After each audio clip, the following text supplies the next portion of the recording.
निर्गमन अध्याय 12। निर्गमन अध्याय 12। फिर यहोवा ने मिस्र देश में मूसा और हारून से कहा कि यह महीना तुम लोगों के लिए आरंभ का ठहरे, अर्थात वर्ष का पहला महीना यही ठहरे।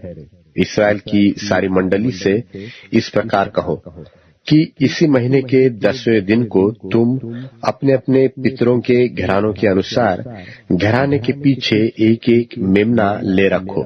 और यदि किसी के घराने में एक मेमने के खाने के लिए मनुष्य कम हो, तो वह अपने सबसे निकट रहने वाले पड़ोसी के साथ प्राणियों की गिनती के अनुसार एक मेमना ले रखे, और तुम हर एक के खाने के अनुसार मेमने का हिसाब करना। तुम्हारा मेमना निर्दोष और पहले वर्ष का नर हो, और उसे चाहे भेड़ों में से लेना चाहे बकरियों में से, और इस महीने के 14वें दिन तक उसे रख छोड़ना। और उस दिन गोधूली के समय इस्राएल की सारी मंडली के लोग उसे बलि करें। तब वे उसके लोहू में से कुछ लेकर जिन घरों में मेमनों को खाएंगे, उसके द्वार के दोनों अलंगों और चौखट के सिरे पर लगाए, और वे उसके मांस को उसी रात आग में भूंजकर अखमीरी रोटी और कड़वे सागपात के साथ खाए। उसको सिर, पैर और अतड़ियों समेत आग में भूंजकर खाना, कच्चा व जल में कुछ भी पकाकर न खाना, और उसमें से कुछ बिहान तक न रहने देना। और यदि कुछ बिहान तक रह भी जाए तो उसे आग में जला देना। और उसके खाने की यह विधि है कि कमर बांधे, पांव में जूती पहने और हाथ में लाठी लिए हुए उसे पूर्ति से खाना। वह तो यहोवा का पर्व होगा, क्योंकि उस रात को मैं मिस्र देश के बीच में होकर जाऊंगा, और मिस्र देश के क्या मनुष्य क्या पशु सबके पहलौठों को मारूंगा, और मिस्र के सारे देवताओं को भी मैं दंड दूंगा। मैं तो यहोवा हूँ। और जिन घरों में तुम रहोगे उन पर वह लोहू तुम्हारे निमित्त चिन्ह ठहरेगा, अर्थात मैं उस लोहू को देखकर तुमको छोड़ जाऊंगा। और जब मैं मिस्र देश के लोगों को मारूंगा, तब वह विपत्ति तुम पर न पड़ेगी और तुम नाश न होगे। और वह दिन तुमको स्मरण दिलाने वाला ठहरेगा, और तुम उसको यहोवा के लिए पर्व करके मानना। वह दिन तुम्हारी पीढ़ियों में सदा की विधि जानकर पर्व माना जाए। 7 दिन तक अखमीरी रोटी खाया करना। उसमें से पहले ही दिन अपने अपने घर में से खमीर उठा डालना। वरन जो कोई पहले दिन से लेकर 7वें दिन तक कोई खमीरी वस्तु खाए, वह प्राणी इस्राएलियों में से नाश किया जाए। और पहले दिन एक पवित्र सभा और 7वें दिन भी एक पवित्र सभा करना। उन दोनों दिनों में कोई काम न किया जाए, केवल जिस प्राणी का जो खाना हो उसके काम करने की आज्ञा है। इसलिए तुम बिना खमीर की रोटी का पर्व मानना, क्योंकि उसी दिन मानो मैंने तुमको दलदल करके मिस्र देश से निकाल दिया है। इस कारण वह दिन तुम्हारी पीढ़ियों में सदा की विधि जानकर माना जाए।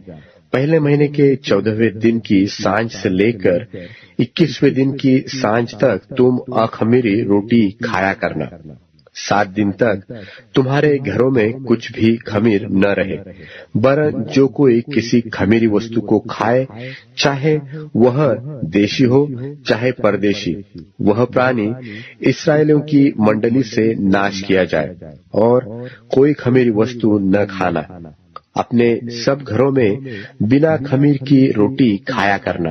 तब मूसा ने इस्राएल के सब पुरनियों को बुलाकर कहा, तुम अपने अपने कुल के अनुसार एक एक मेमना अलग कर रखो, और फसह का पशु बलि करना, और उसका लोहू जो तसले में होगा उसमें जूफा का एक गुच्छा डुबाकर उसी तसले में के लोह के द्वार के चौखट के सिरे और दोनों अलंगों पर कुछ लगाना, और भोर तक तुम में से कोई घर से बाहर न निकले, क्योंकि यहोवा देश के बीच होकर मिस्रियों को मारता जाएगा। इसलिए जहाँ जहाँ वह चौखट के सिरे और दोनों अलंगों पर उस लोह को देखेगा, वहाँ वहाँ वह उस द्वार को छोड़ जाएगा और नाश करने वाले को तुम्हारे घरों में मारने के लिए न जाने देगा।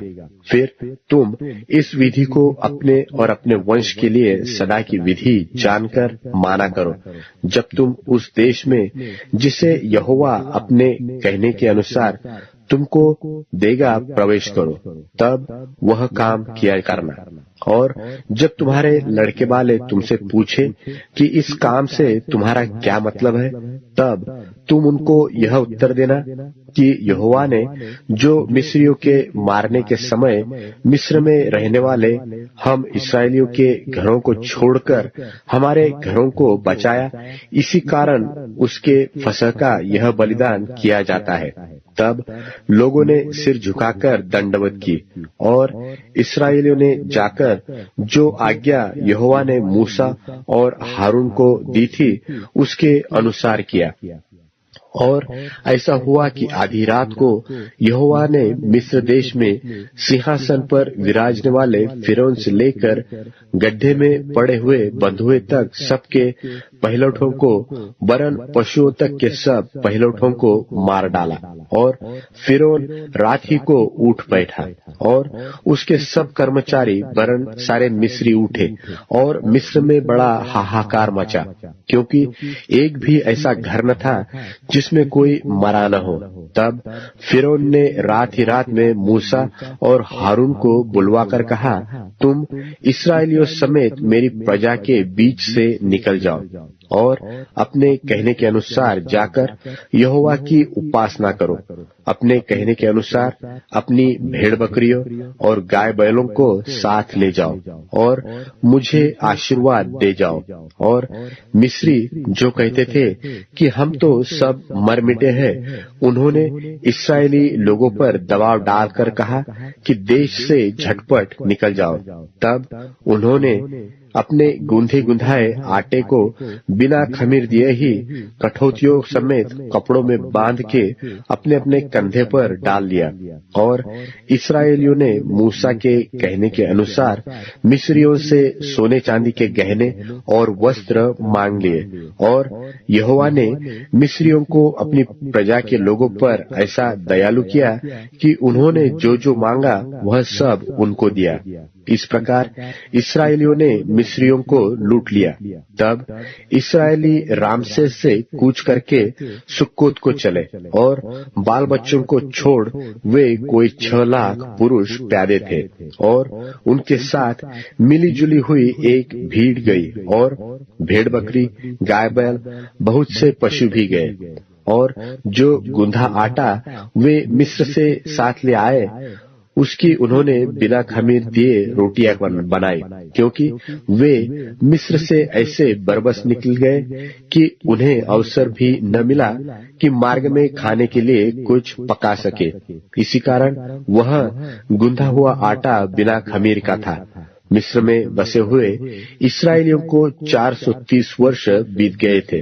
और उन 430 वर्षों के बीतने पर ठीक उसी दिन यहोवा की सारी सेना मिस्र देश से निकल गई। यहोवा इस्राएलियों को मिस्र देश से निकाल लाया, इस कारण वह रात उसके निमित्त मानने के अति योग्य है। यह यहोवा की वही रात है जिसका पीढ़ी पीढ़ी से मानना इस्राएलियों के लिए अति अवश्य है। फिर यहोवा ने मूसा और हारून से कहा, पर्व की विधि यह है कि कोई परदेशी उसमें से न खाए, पर जो किसी का मोल लिया हुआ दास हो और तुम लोगों ने उसका खतना किया हो, वह तो उसमें से खा सकेगा, पर परदेशी और मजदूर उसमें से न खाए।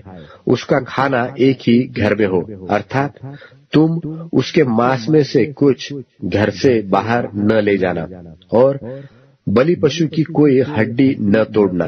पर्व का मानना इसराइल की सारी मंडली का कर्तव्य कर्म है। और यदि कोई परदेशी तुम लोगों के संग रहकर यहोवा के लिए पर्व को मनाना चाहे तो वह अपने यहाँ के सब पुरुषों का खतना कराए, तब वह समीप आकर उसको माने और वह देशी मनुष्य के तुल्य ठहरेगा। पर कोई खतना रहित पुरुष उसमें से न खाने पाए। उसकी व्यवस्था देशी और तुम्हारे बीच में रहने वाले परदेशी दोनों के लिए एक ही हो। यह आज्ञा जो यहोवा ने मूसा और हारून को दी, उसके अनुसार सारे इस्राएलियों ने किया। और ठीक उसी दिन यहोवा इस्राएलियों को मिस्र देश से दल दल करके निकाल ले गया।